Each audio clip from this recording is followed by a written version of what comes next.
Cold storage for cryptocurrency assets is a security method designed to keep private keys offline, away from internet-connected systems. This approach reduces exposure to hacking, malware, phishing, and remote attacks that commonly threaten digital wallets. In practice, cold storage can take several forms. A hardware wallet stores keys on a dedicated device that signs transactions without revealing the keys to a computer.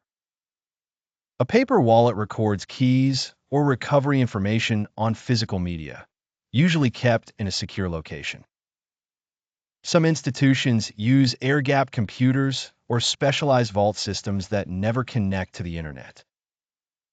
The main advantage of cold storage is control. The owner retains direct custody of the assets, which can be important when long-term protection is the priority.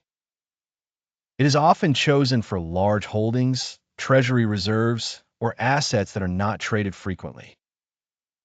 However, cold storage also brings responsibility.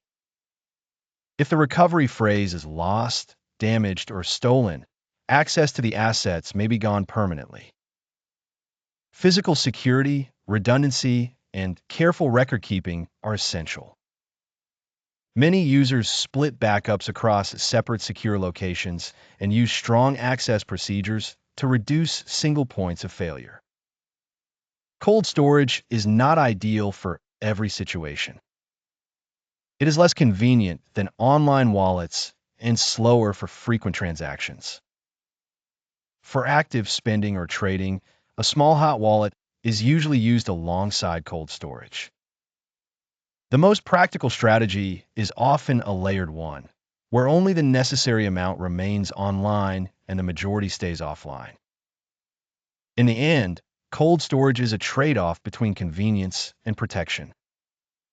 For anyone holding cryptocurrency over time, especially at significant value, it remains one of the most reliable methods for preserving access and reducing digital risk.